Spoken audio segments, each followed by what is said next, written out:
Good evening class.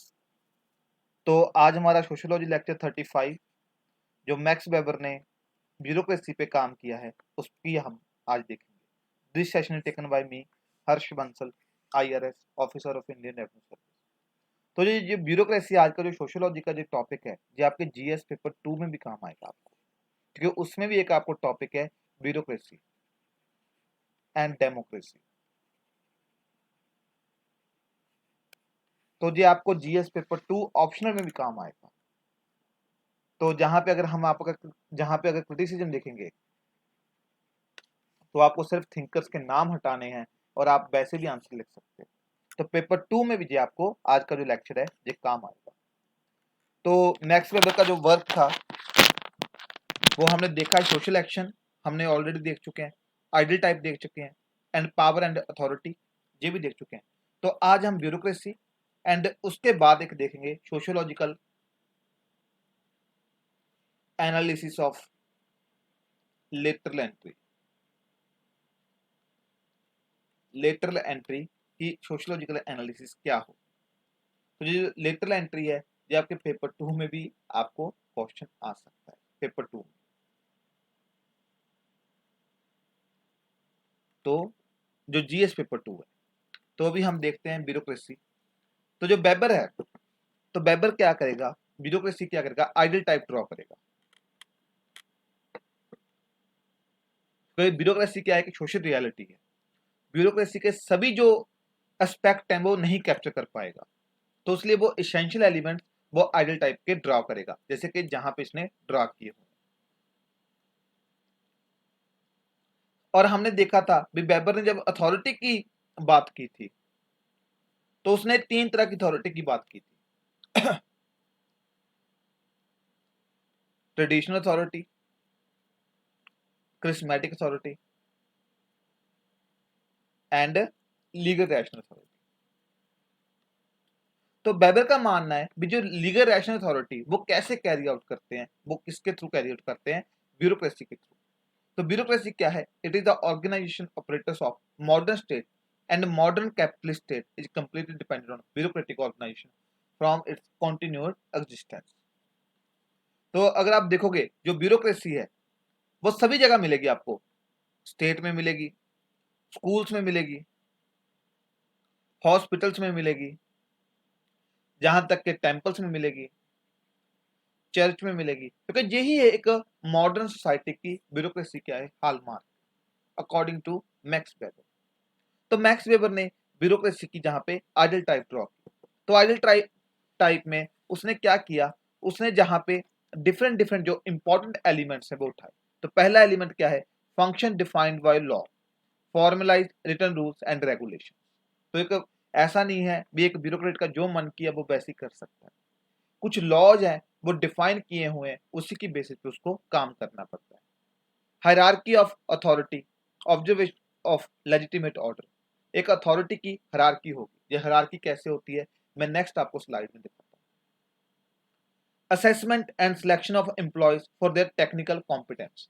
Technical competence, जो भी employees होते हैं, जो भी ब्यूरोक्रेट्स होते हैं, ऑफिसर्स होते हैं, तो वो एक प्रॉपर टेक्निकल असेसमेंट के थ्रू, जो एक टेक्निकल कॉम्पिटेंस के बेसिस पे, एक टैलेंट के बेसिस पे सिलेक्ट होते हैं। तो जैसे कि हमारे इंडिया में जो ब्यूरोक्रेसी है, तो उसके ऑफिसर्स कैसे सिलेक्ट होते हैं, थ्रू यूपीएससी। तो अगर आपने मेरा लेक्चर देखा होगा तो मैं बार बार बोलता हूँ, जब इंडिया इंडिपेंडेंट हुआ था तो हमने 200 ईयर्स की अप्रोक्सीमेटली क्या किया था, स्ट्रगल, फ्रीडम स्ट्रगल लड़ी थी। तो जो फ्रीडम फाइटर थे और कॉन्स्टिट्यूशन मेकर्स थे, तो उनके दिमाग में सबसे पहले एक क्वेश्चन था भी जो डेमोक्रेसी है इसको बचाया कैसे जाए। तो उन्होंने डेमोक्रेसी को बचाने के लिए 4 वॉच डॉग्स बनाए, CAG, UPSC, election commission and supreme court. तो इसीलिए यूपीएससी को क्यों एक मतलब वो वॉच डॉग है, एक डेमोक्रेसी को प्रोटेक्ट कैसे है, क्योंकि जो ऑफिसर्स हैं ये एक प्रॉपर उस पे ऐसा ना हो भी कोई जो पॉलिटिशियन अपने बच्चों को ऑफिसर सेलेक्ट कर रहे हैं, भी जो टैलेंटेड है वही ऑफिसर बने। Formal social relationship according to position hold. Formal social relationship ऐसे नहीं होगा, मतलब भी जहां पे कुछ भी अपने, जैसे भी ये मेरा कास्ट का बंदा है जैसे मेरी फैमिली का बंदा है भी उसके बेसिस पे रिलेशनशिप, फॉर्मल रिलेशनशिप जो कि रूल्स के बेसिस पे है। Employees regular wages, stability of wages and retirement income upon two retirement, separation of ownership and employees function, a regular career of employee over time, division of work with high specialization and standardization of function to perform। जैसे कि हमारे यहाँ पे bureaucracy को कैसे divide किया हुआ है, आईएएस, आईपीएस, आईआरएस, आईएफएस, तो इस तरह। तो ये देखिए जहाँ पे सभी चीजों को डिफाइन किया हुआ है, एक continuous organisation of official duty bound by rule. तो ये सब जो चीजें हैं ये सब डिफाइन की गई हैं। तो जहां पे अगर आप देखोगे जैसे कि जहां पे एक चीज लिखी हुई है, the rules which regulate the conduct of an office may be technical rules or not, in both cases if the application is to be fully rational specialised training is necessary. और इसीलिए जो आईएएस ऑफिसर्स हैं उनकी training कहाँ पे होती है, लप्सना में। और जिस सच में मतलब जब हमारी, क्योंकि मैं आईआरटीएस की जब ट्रेनिंग कर रहा था, इंडियन रेलवे ट्रैफिक सर्विस, तो जब मैं इसकी ट्रेनिंग कर रहा था तो एक हमारी यहाँ पे होती है इंटर सर्विस मीट। तो इंटर सर्विस मीट के लिए हमें कहाँ पे जाना पड़ता होता है, लपसना मसूरी। तो इंटर सर्विस मीट के लिए हमें जहाँ जाना पड़ता है, तो अगर मसूरी में हम गए थे तो पहली बार जब मैं देखा, मतलब बहुत एक अच्छा जो एक्सपीरियंस था, बहुत अच्छा था। क्योंकि आईएसएम में क्या है, सभी सर्विस के जो होते हैं एक इंटर स्पोर्ट्स मीट होती है, तो उसमें हम सभी को पार्टिसिपेट करना होता है, ऑफिसर्स को जो ऑल इंडिया लेवल के ऑफिसर्स होते हैं। तो जहाँ पे एक मीन्स सीरियसली जो मुझे फीलिंग आई, बीस हेवन ऑन द अर्थ। और मेरा तो ऐसा होता था जब भी मैं आंखें बंद करता हूँ ना तो मुझे ये सपने में भी दिखता है लफ्ज ना। आई थिंक मुझे सबसे ज्यादा तो वही है भी एक चीज भी जहां पे ट्रेनिंग कब करूंगा मैं एज एन आईएएस ऑफिसर। तो मीन जब भी मैं प्रेपरेशन के टाइम भी मेरा यानी कि मोबाइल का जो जो उसका मोबाइल या लैपटॉप का वॉलपेपर लप्स ना के रखता, क्योंकि जहाँ पे जो ट्रेनिंग होती है वो बहुत ही ए क्लास की होती है। भी जो मैं वही एक जो मेरे काफी फ्रेंड्स हैं आईएएस में, तो वो बता रहे थे भी जैसे कि हम न्यूज़पेपर पढ़ते हैं, जो एडिटोरियल जो लिखते हैं वो लोग जहाँ पे आकर खुद पढ़ाते हैं, तो इसलिए स्पेशलाइज ट्रेनिंग पे ध्यान दिया जाता है। एक जहाँ पे पॉइंट लिखा हुआ है, मीन्स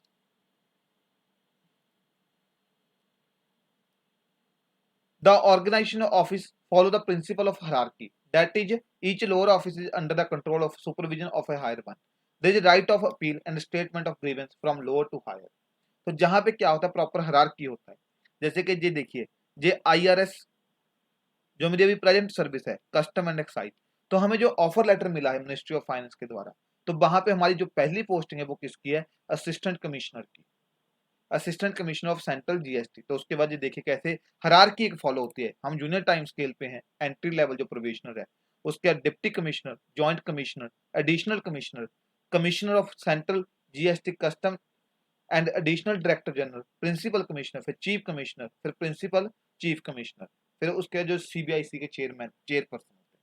और ऐसे ही क्योंकि आईआरएस भी दो तरह की है, इनकम टैक्स जो कि डायरेक्ट टैक्स होता है, और फिर ये इनडायरेक्ट टैक्स जो जीएसटी कस्टम एक्साइज। तो ये आईआरएस आईटी की हायरार्की है। और जो administrative act and decisions rules formulated and recording in writing even in cases when oral discussion is rule और इज इवन मैंडेटरी। तो जहां पे जो भी कुछ भी डिसीजन होते हैं वो किस में होते हैं, राइटिंग में होते हैं, प्रॉपर फाइल्स में लिखना होता है। मीन्स ऐसा नहीं है भी ऑरल आप कुछ भी कर सकते हो। तो जहां पे एक एग्जांपल मैं आपको देता हूँ, बड़ी फनी एग्जांपल है। तो ऐसा मतलब एक काल्पनिक एग्जांपल है, कोई ऐसी रियल लाइफ में एग्जांपल नहीं थी, लेकिन आपको फाइल नोटिंग की एक वो बताता हूँ इंपॉर्टेंस क्या है। ये काल्पनिक घटना है, मे बी हुई हो मे बी ना हुई हो। तो हमें ट्रेनिंग में बताई गई थी भी एक पॉलिटिशियन था, एक बिजनेसमैन था, वो मुंबई से दिल्ली आया, तो उसकी एक फाइल थी, तो फाइल को प्रूव करनी थी। तो उसने कहा भी आप जो फाइल प्रूव कर दीजिए, तो मैं जब मुंबई जाऊंगा तो आपको पैसा जो ब्लैक मनी है वो ट्रांसफर कर दूंगा। तो उसने लिखा, क्योंकि फाइल पे क्या होता है, जो एक बार फाइल पे आप कट नहीं कर सकते, तो उसने लिख दिया अप्रूव्ड और नीचे अपने साइन कर दिया। तो बिजनेसमैन वापस मुंबई चला गया। तो बिजनेसमैन ने जब देखा कि फाइल पे तो अप्रूव्ड साइन हो गया, तो बिजनेसमैन पैसे वहां पे जाकर मुकर गया, कहता भी अप्रूव होगी। तो जो पॉलिटिशियन था वो बड़ा परेशान। तो पॉलिटिशियन ने किसको बुलाया, अपने सेक्रेटरी को, जो कि जो ब्यूरोक्रेट्स होते हैं, मोस्टली सिविल सर्वेंट्स होते हैं। तो उन्होंने पूछा भी जब कैसे किया जाए, तो उन्होंने कहा सर सिंपल है, जहां पे अप्रूव्ड के आगे लिख दो नोट, नॉट अप्रूव्ड। अब उसने नॉट अप्रूव्ड लिख दिया। तो अभी फिर से बिजनेसमैन आया वापस डबल पैसा लेकर भी, सर ये फाइल प्रूव कीजिए। तो अब पॉलिटिशियन फिर से कंफ्यूज हुआ भी यार कैसे किया जाए, क्योंकि जहां पे नॉट अप्रूव्ड लिखा हुआ है तो भी मतलब फाइल भी प्रूव करनी है, क्योंकि कटिंग कर नहीं सकते। तो ब्यूरोक्रेट सिंपल है सर, जहाँ पे NOTE note approve means note approved. तो ये फाइल नोटिंग्स है। तो एक बार मैं ऐसी एक क्लास में बता रहा था, तो मीन्स आप देखो भी कैसे ऐसे भी करप्शन होती है हमारे सिस्टम में। तो एक बार ऐसी क्लास में बता रहा था, तो एक स्टूडेंट बोलता सर ऐसी ट्रिक्स और भी बता दो। भी करप्शन में नहीं नहीं ऐसा कुछ नहीं है। तो ये एक मीन्स आपको एक एग्जांपल दी है भी फाइल नोटिस की कितनी इंपॉर्टेंट है। और सारे जो रिकॉर्ड्स होते हैं वो क्या होते हैं, भी रिटर्न रिकॉर्ड्स में होते हैं, जो ऑफिसर्स के साइन पे होते हैं। तो ये एक ब्यूरोक्रेसी की एग्जांपल है।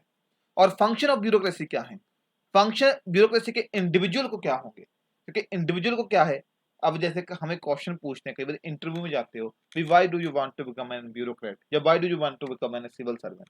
तो आप देखिए, एक तो करियर ऑप्शन, करियर अच्छा करियर है, सोसाइटी में प्रेस्टीज मिलती है, एक बड़ा प्लेटफॉर्म मिलता है, प्लेटफॉर्म मिलता है एक अच्छा काम करने के लिए, क्योंकि एज एन IAS ऑफिसर आप देखिए means different different position held करते हैं,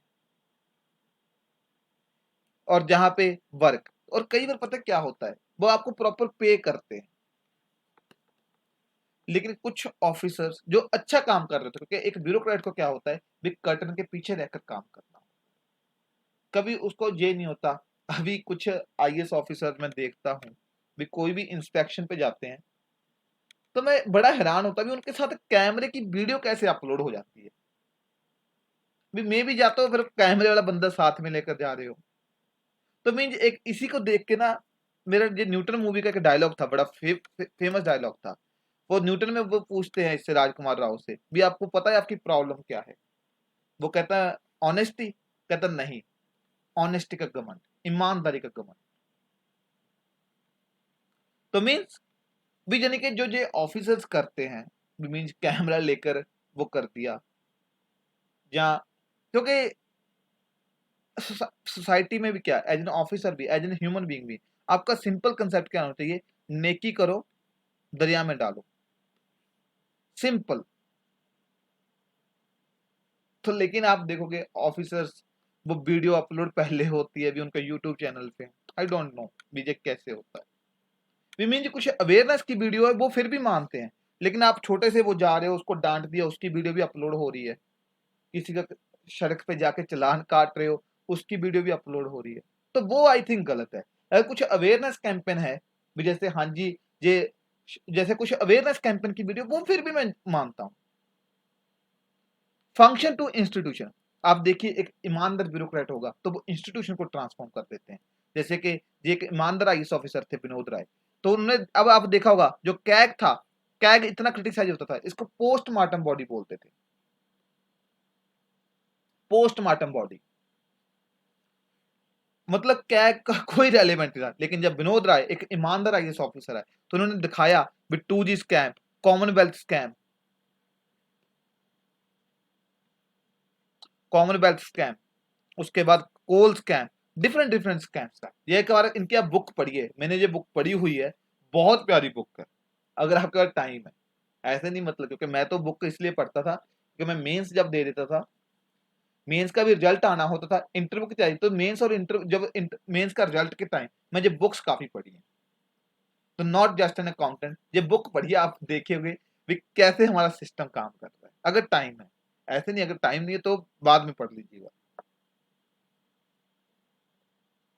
ऐसे जैसे इलेक्शन कमीशन था, एक इंस्टीट्यूशन था, कितना ज्यादा प्रॉब्लम थी बूथ कैप्चरिंग, लेकिन टीएन शेषन एक ईमानदार आईएएस ऑफिसर आया तो पूरा इंस्टीट्यूशन चेंज कर दिया। फंक्शन टू सोसाइटी, तो अगर फंक्शन टू सोसाइटी क्या है, एक ईमानदार ब्यूरोक्रेट काम करता है, तो मैं वही कहता हूँ भी एक आपका एक सिग्नेचर कितने लोगों की लाइफ को इम्पैक्ट कर देता है, कितने लोगों की लाइफ को इम्पैक्ट करता है। मुझसे कुछ पूछते हैं भी मतलब आईआरएस इतनी अच्छी पोजीशन है, अभी तक आप क्यों ट्राई कर रहे हो आईएएस के लिए? मैं क्या कहता हूँ भी आईआरएस में मेरी डीलिंग किनसे होगी? सीएस, बिजनेस पर्सन, लॉयर्स, लेकिन मैं आम लोगों के लिए ग्राउंड पे काम कैसे कर पाऊंगा? तो ग्राउंड पे काम करना है तो मुझे आईएएस में आना ही पड़ेगा, क्योंकि एज एन आईएएस ऑफिसर वो ग्राउंड पे काम देखता है, मीन सभी स्कीम जो ग्राउंड लेवल पे होती है, तो वो सोसाइटी को, अगर एक ईमानदार आईएएस ऑफिसर अपना काम कर दे तो सोसाइटी को काफी, मतलब सोसाइटी में एक आपको क्वालिटेटिव चेंज दिखेगा। तो ये ब्यूरोक्रेसी की टाइप्स थी। अभी इसका देखिए, ये ब्यूरोक्रेसी की जो आइडल टाइप दी थी, अब आर के मार्टन ने क्रिटिसिज्म दिया। तो आर के मार्टन क्या कहता है भी किसी भी स्ट्रक्चर के कुछ फंक्शन होते हैं तो कुछ क्या होता है, डिसफंक्शन होते हैं।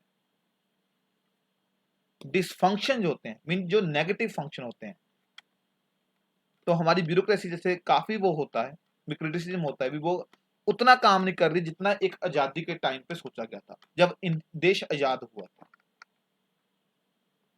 मीन ब्यूरोक्रेसी के कुछ नेगेटिव फंक्शन है, जैसे कि हमारे जहां पे उस टाइम क्या कहा गया था, जो हमारे पहले होम मिनिस्टर थे, गृह मंत्री थे, सरदार वल्लभ भाई पटेल जी, उन्होंने ब्यूरोक्रेसी को क्या कहा था, स्टील फ्रेम कहा था। स्टील फ्रेम मीन, जो स्टील फ्रेम क्या होता है, एक फाउंडेशन, स्ट्रॉन्ग फाउंडेशन है हमारी गवर्नेंस सिस्टम की। लेकिन आज देखिए इन 2016 में क्या कह रहा है, collapse of the steel frame of the Indian bureaucracy and Modi, prime minister Modi, जो हमारे प्राइम मिनिस्टर हैं Modi, prime minister sir, for rapid transformation of administrative system. आप इस पे पढ़िए, मतलब भी कैसे हमारी जो ब्यूरोक्रेसी है वो काफी रिफॉर्म चाहिए अभी, और इसीलिए आज के टाइम पे लेटरल एंट्री की भी बात हो रही है। माइकल क्रोजियर, इनकी एक बुक थी bureaucratic phenomena, through his empirical study of bureaucracy argued that it has failed to fulfill the expectation of people and less refused to learn from its mistake. It is a system which can destroy itself within, hence not entirely rational. तो means कोई काम नहीं कर रहा, वो अपने आप को डिस्ट्रॉय करने में, जैसे इसकी सबसे बड़ा क्या होता है, रेड टेपिज्म। रेड टेपिज्म, तो अगर आपने देखा होगा, ये एक न्यूज आई थी अभी रिसेंटली, न्यूज है आई थिंक 1-2 हफ्ते पहले की न्यूज है, भी Iran drops India from Chabahar rail project site funding delay. तो हमारे अगर आप देखोगे, जो हमारे जो ब्यूरोक्रेट्स होते हैं, ये ना फाइल्स को रोक के रखते हैं, तो मीन जैसे फंडिंग का डिले क्या है, ये एक तरह का रेड टेपिज्म है। तो अभी क्या हो रहा है, हमारे जो नेबर के वो कहाँ शिफ्ट हो रहे हैं, अगर आप देखोगे, जो एक तरफ तो जो चाइना है अपना ओबीओआर काम, वो कैसे प्रोजेक्ट एग्जीक्यूट करता जा रहा है, लेकिन हमारे कुछ प्रोजेक्ट, क्योंकि चाबहार प्रोजेक्ट ये 2002 से बात चल रही है और आज 2020 हो गया, ये सबसे बड़ा क्रिटिसिज्म है हमारा। पैक्स इंडिका जो एक बुक है शशि थरूर जी की द्वारा, क्योंकि शशि थरूर जी खुद मिनिस्टर ऑफ एक्सटर्नल स्टेट थे, मिनिस्टर ऑफ, जो मिनिस्टर ऑफ स्टेट होते हैं मिनिस्ट्री ऑफ एक्सटर्नल अफेयर के, तो उन्होंने एक पैक्स इंडिका बुक लिखी थी जिसमें वो इंडिया की फॉरेन पॉलिसी पे बात करते हैं। तो उनका सबसे बड़ा क्रिटिसिज्म यही था भी इंडियन फॉरेन पॉलिसी का, जब जो आईएफएस का भी, जहां पे जो प्रोजेक्ट्स है हमने फॉरेन कंट्रीज में इनिशिएट किए हैं वो हम पूरे नहीं कर रहे, हमारी स्पीड बहुत कम है एज कम्पेयर टू चाइना, और इसीलिए हमारी जो नेबरहुड फर्स्ट पॉलिसी है वो फेल हो रही है, और इसीलिए हमारे नेबर जो हैं वो किसके इन्फ्लुएंस में जा रहे हैं, चाइना के इन्फ्लुएंस में जा रहे हैं। तो ये माइकल क्रोजियर। गॉड, अब गोल्डनर क्या कहता है, उसने क्या देखा भी, इंडस्ट्रियल माइंस में देखा भी जहां पे ब्यूरोक्रेसी वहां पे नहीं थी क्योंकि इनफॉर्मल रिलेशन थे, लेकिन एक जंग वो आया सीईओ, उसने वहां पे ब्यूरोक्रेसी लेकर आने की कोशिश की और एफिशिएंसी कम हो गई। तो जो जैसे मैक्स वेबर कहता है भी एक ब्यूरोक्रेसी से एफिशिएंसी बढ़ती है, लेकिन गोल्डनर क्या क्या कहता है भी एफिशिएंसी कम भी होती है। उसी तरह स्टैकर, स्टैकर ने क्या कहा भी, debureaucratisation of many industry like software industry, creative industry. आपने देखा होगा स्टार्टअप कल्चर, जब मैंने ये एक जो एलिनेशन का लेक्चर करवाया था कार्ल मार्क्स की एलिनेशन की थ्योरी। तो हमने दिखाया था भी कैसे इनफॉर्मल वर्क कल्चर स्टार्ट हो गया है। वो मतलब शॉर्ट्स पहन के जाओ, कोई सिंपल, सभी टीम के मेंबर इक्वल उस पे है, कोई भी मतलब डायरेक्ट, जैसे जहां पे तो हायरार्की फॉलो करनी पड़ती है, तो पहले ये ऐसे होगी, लेकिन यहाँ पे क्या होता है, सिंपल कोई भी बंदा सीईओ को डायरेक्ट सजेशन दे सकता है, और इसी के कारण क्या हो रही है, इनोवेशन हो रही है। तो स्टैकर क्या कह रहा है, debureaucratisation of many industry like software industry, creative industry etcetera. Porbel क्या कह रहा है, argue that there is a possibility of certain influential people capturing bureaucracy and dominating those who work for bureaucracy। तो हम देखते हैं ये कैसे होता है। It means कुछ लोग जो इन्फ्लुएंशियल पीपल है वो ब्यूरोक्रेसी को कैप्चर करके अपने वो कर रहे हैं, उसको हमने क्या बोलते हैं, क्रॉनिक कैपिटलिज्म।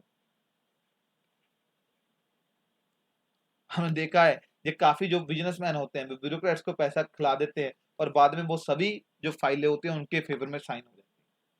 तो पोरबेल का ये क्रिटिसिज्म था। नेक्स्ट है लतीफ चौधरी का। लतीफ चौधरी ने in his study on corruption in Southeast Asia established that there are two kinds of bureaucracy: lower level bureaucracy which is full of rent seeker and higher level bureaucracy which is made of policy maker that lacks a coordinator between। तो आप देखोगे जो lower level bureaucracy है mean उसमें क्या है, बहुत ज्यादा करप्शन है, छोटी छोटी पैटी करप्शन। एक मूवी आई थी, अगर आपको याद होगा, जो मूवी बड़ी फेमस मूवी थी, जो उसमें लॉयर होते हैं, मैं नाम भूल गया उस मूवी का, उसमें लॉयर होते हैं, उसका सेकंड पार्ट भी आया था जिसमें अक्षय कुमार थे। तो उसमें एक वो दिखाते हैं भी जो दिल्ली में थाना जाए, उनकी क्या होती है भी, एक बोली बिल्डिंग लग रही होती है, 2 करोड़ का थाना, 3 करोड़ का थाना। तो मुझे अब देखिए, जो बंदा 2 करोड़ या 3 करोड़ देकर उस वहां पे एसएचओ बन रहा है उस थाने में, तो वो क्या करेगा, वो क्या होगी, लोअर लेवल ब्यूरोक्रेसी पे करप्शन होगी। जॉली एलएलबी, हाँ मूवी का नाम था जॉली एलएलबी। तो उसमें आप एक सीन देखोगे, क्योंकि ऐसा नहीं होता कि मूवी कुछ भी सीन अपने ऐसे काल्पनिक सीन बना लेती है। मूवीज क्या होती है, सोसाइटी का रिफ्लेक्शन होती है। डायरेक्टर ने कहीं ना कहीं ये चीज देखी होगी, इसलिए उसने अपनी मूवी में ये सीन डाला था। और हायर लेवल पे क्या होता है, पॉलिसी चेंज कर देते हैं।